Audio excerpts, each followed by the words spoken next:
I was born in Mongolia. I lived in Mongolia until like grade 1, and then after that, my mom went to the UK, and then later on, my dad and I went after her, and then I stayed in the UK. I did my primary school there, and then I came back, graduated high school, and then I got my scholarship to study here in Taiwan. My first year in Taiwan, I kind of rejected the Chinese language because in Mongolia, we have a bit of a bad perception about China and Chinese people. So my first year, I was just going around trying to survive in English. Cole Fogel here today, and today I'm with, I'll let you introduce yourself. Hi everyone, my English name is Tom, my Mongolian name is In Taiwan, and I have a lot to share on this interview segment, and I'm looking forward to it. Can you say your Mongolian name one more time? So there are two ways to say it. The English way for Westerners to make it a bit more easy is Boyanimek Enkbold, and the Mongolian version is Boyinimich Inkwold. Cool name, man. Yeah, it's pretty unique to the Westerners, and overall Middle Asian names have a very weird aesthetic to it. Yeah. So your parents are both from Mongolia?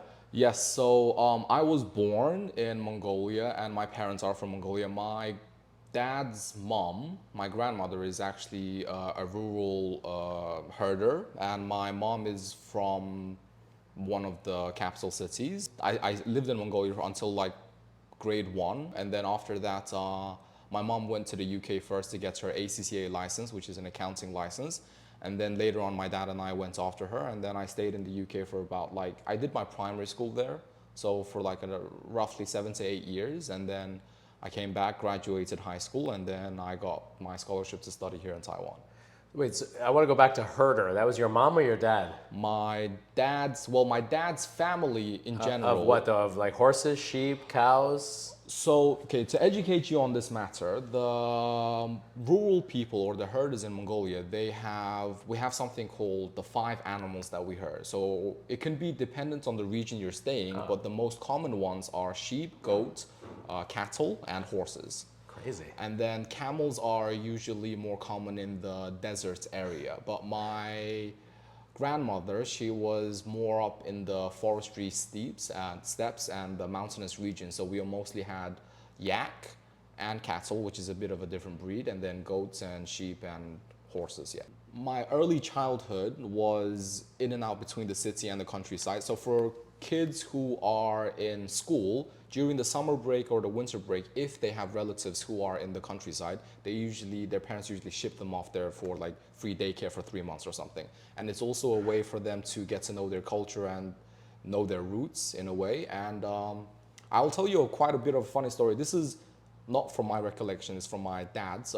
He said that when I was around 4 or 5, I was told to guide an ox cart through waist deep snow whilst we change settlements, because every season we have to rotate our herding grounds, right?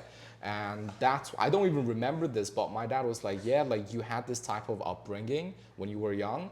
And because my dad had 7 other siblings, which is a big family. At the time, during the communist influenced era in Mongolia in the 1900s, it was very normal for people to have large families because that would mean more helping hand, right? My dad was the second youngest, so him and his younger brother, they were kind of responsible for taking care of the livestock at the time, because my grandma had gotten old and she needs help to, take care of things. And additionally, that was one of the main sources of our meat. Like living off the land, yeah, basically.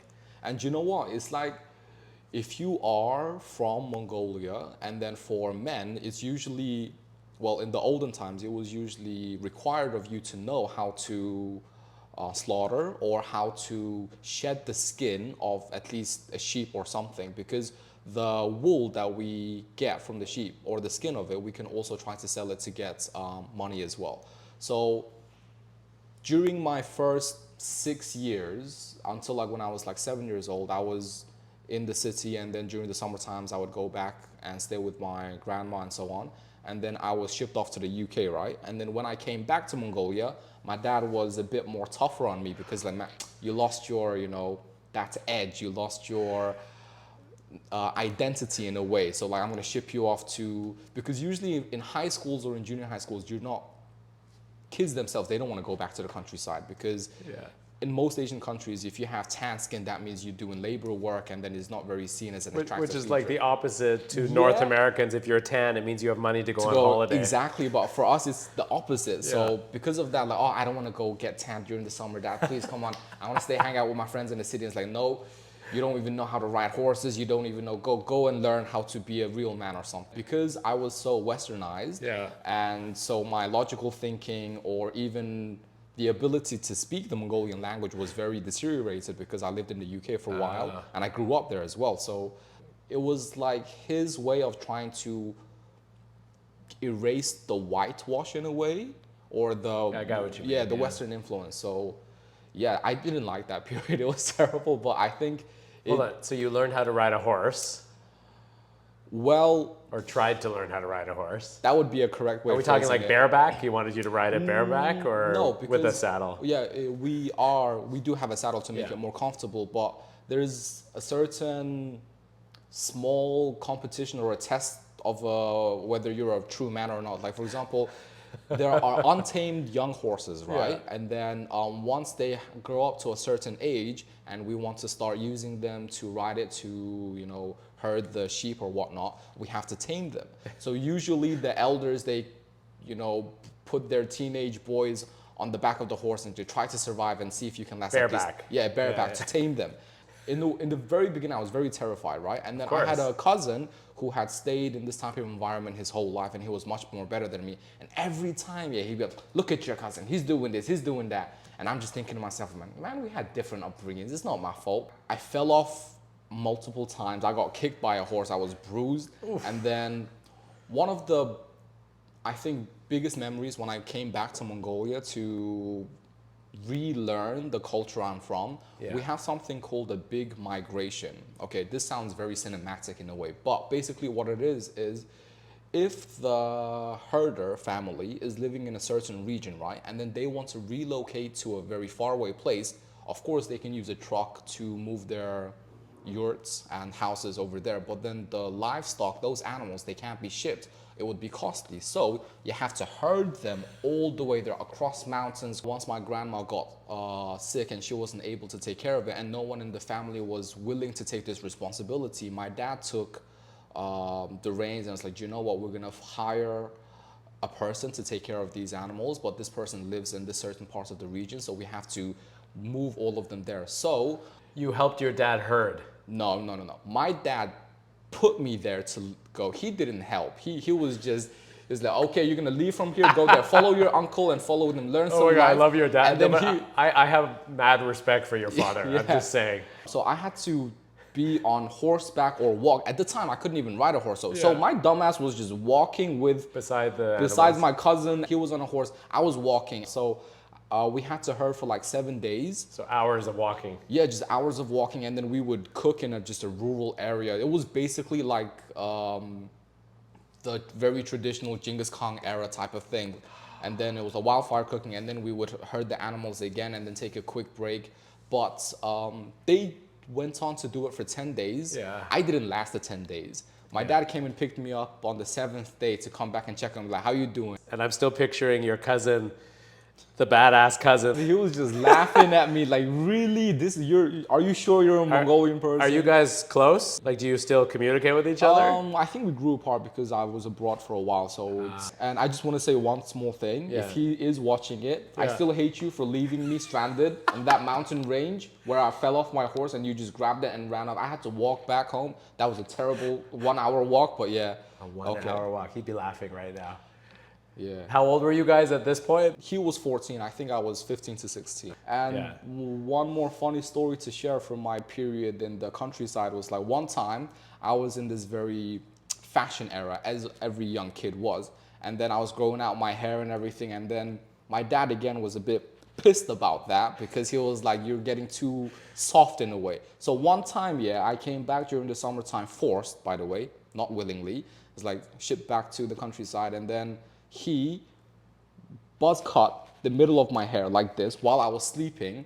So when I woke up, I had like a missing mohawk in a way. Yeah. And then- With hair hanging out. Yeah, hair. And then at the time I was trying to grow it to style it and everything. So I was just looking like some stupid haircuts. Oh my God, you must have been so angry.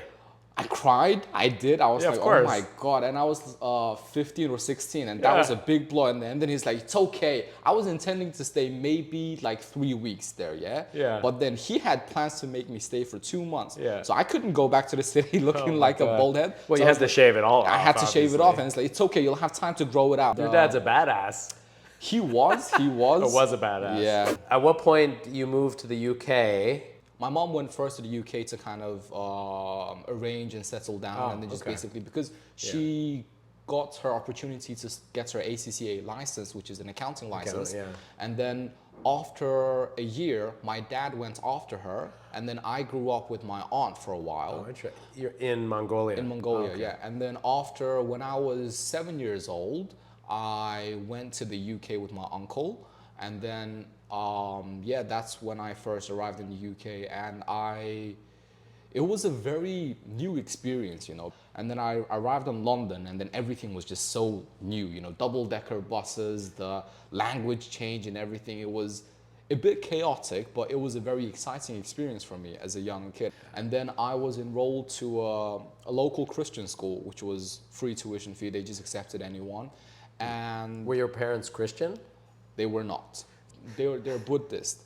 At the time, religion didn't matter. It was mostly just being able to get into a school. It was a very big challenge for me because I remember my first time coming into the classroom, right? This girl next to me, right? And I remember this very clearly because I was like, I just waved to them because I don't know how to say hello and everything. And then she waved back. And then all of a sudden she pinched me under the table on the leg, right? And then I'm like looking. That must be love. No, I don't know what it was at the time. And I pinched back here to show them like, I got myself, I can hold my end. But one thing I realized was their math was terrible at the time. The UK kids? The UK kids math, because my mom homeschooled me whilst I was going to that school because she felt that the education there was a bit soft. Yeah. I hated that period. She would ship those books here from Mongolia for me to study. The dedication at the time. Tiger mom. Yeah. For example, we get our test results back, and then I get B in English. Keep in mind, it's my second language, I'm learning it. And then one of my friends, he got like a C or something, and he's British, right? Yeah. And then their parents are like, oh, well done, Scott. I saw that reaction when his parents were picking him up. So I'm expecting, my mom's gonna be like over the moon. I got a B, and like, Mom, look. And she's like, where's the A? It's not only Taiwanese that are like this, it's all Asian. It's all Asians because they expect you, because they've sacrificed so much to bring you into a new country, so they want you to excel in everything. Basically, she was pissed about it. Yeah. And then there was an incident where I had a bit of a naughty group of boys in the class, and then they were fighting in the schoolyard, right? And then I saw that, and then I tried to break them up, And then the teacher came, and then she was just saying a bunch of things. I didn't understand anything. And then all I heard was yes or no at the end, right? Yes or no. And I didn't know what she was asking or what she was saying. And I was like, yes. And then I got scolded as a group, but that was a bonding experience for me. So I made friends with those type of hoodlums in a way. The bad boys. Yeah, in a way. And then we got along very well. And actually, one of the main reasons why we moved back to Mongolia was because my parents thought that I was getting a bit out of control. You're becoming in a a hoodlum yourself. My dad was like, okay, listen, he is getting out of control. He's being influenced too much. This is not okay. I had a sleepover with one of my best friends. Yeah, he was British. And I stayed at home in his summer house. He had a very comfortable family. And then he had a whole room of toys. He had a backyard to play, had like a tree house and everything. Yeah. I was just living life for a day, And then seeing that type of life was eye-opening for me.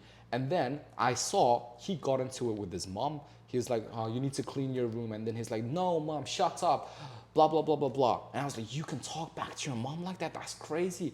She's gonna whoop your ass? I was like, no, it's okay, don't worry about it. They can't touch you, you're not allowed to hit kids in the UK. And I'm like, really? I didn't know about this. If your mom and dad, if they hit you or they threaten to hit you, you just call this number and then the the police will come and they'll take it away. So I'm like, God. yeah, I'm gonna use this when I got get the back number. home, yeah? So I was supposed to be home at 6 p.m.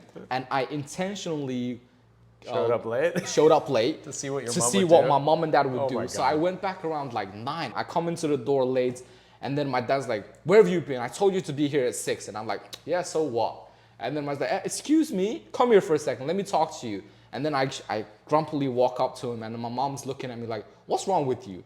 And then it's like, "Yeah, I've just learned that you're not supposed to hit kids in the UK. What you've been treating me for the past 3 years is not okay. I've had enough." And then they hit you. And then my dad just whoosh, beats me with a belt and everything. And then I'm gonna call this number and they're gonna come and pick me up. And my dad's like, "Yeah, here's the phone, call." And then the stupid thing was, Yeah. I got the phone. My friend never told me what the number was.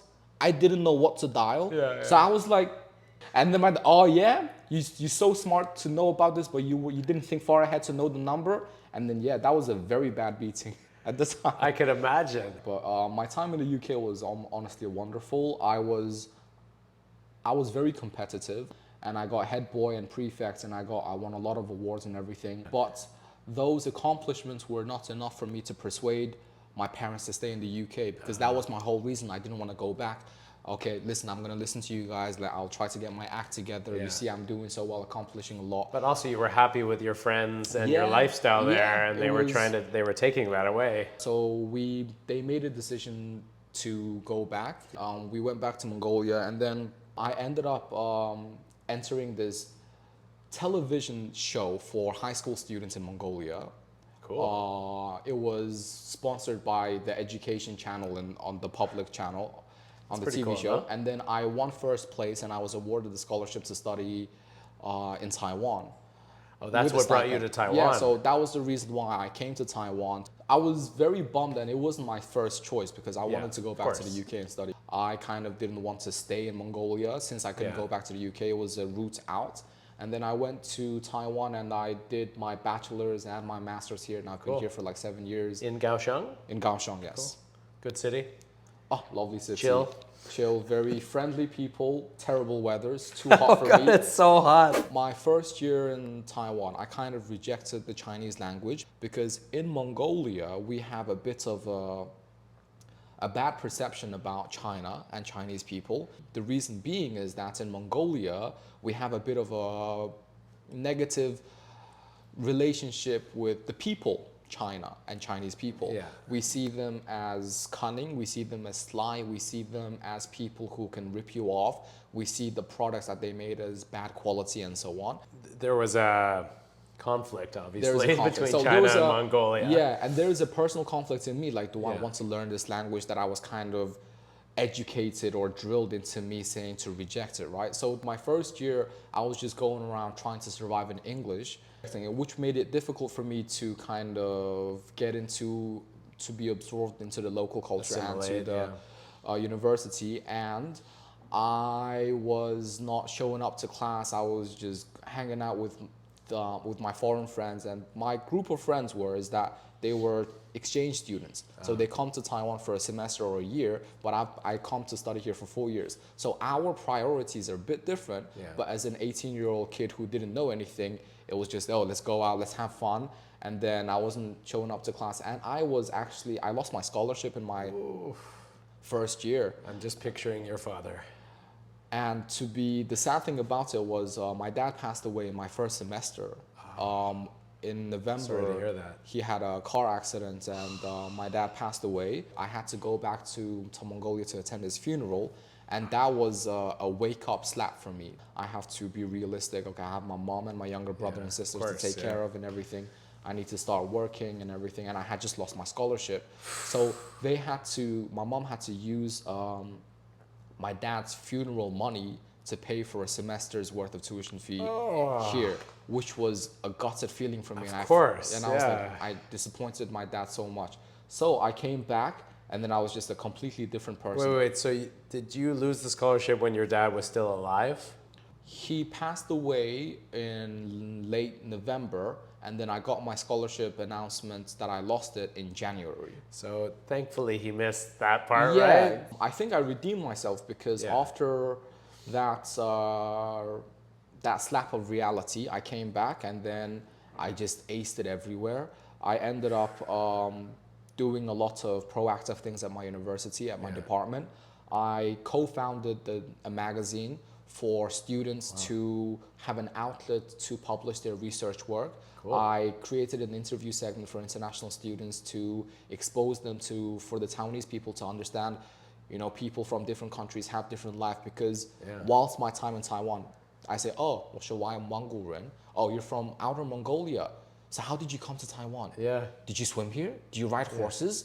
Do you eat the Mongolian barbecue? I mean, that's what my channel is, right? Is to share. To educate the foreigners, like exactly. where we come from. So I was tired of answering the same questions. So I was like, you know what? I want to create an interview segment. And then besides that, I needed to have an income to support my family. So I found a job in a cram school. But at the time, I'm Asian, right? Even though I have fluent English, I have an IELTS 8.5. I didn't have any experience teaching, but I was just a very young kid at 19, and then I was looking for a job. Thankfully, my former boss took me in, but I started off as 100 NT per hour. That was in 2017. So I wasn't teaching. I started off as a person who was creating multiple choice questions, test. Like an assistant. An assistant. Yeah. And then I started to work as a teaching assistant. And then after teaching assistant, I became a part-time teacher. Oh, okay. And then I became a full-time teacher. Your money went up. Yes. Your hourly wage went up. And then after I became a full-time teacher, I became a department supervisor. Wow. And then I became a branch manager. And then I quit. Stay tuned for part 2 of Tom's interview, where he'll share more about his experience working at a Taiwanese cram school. See you next time.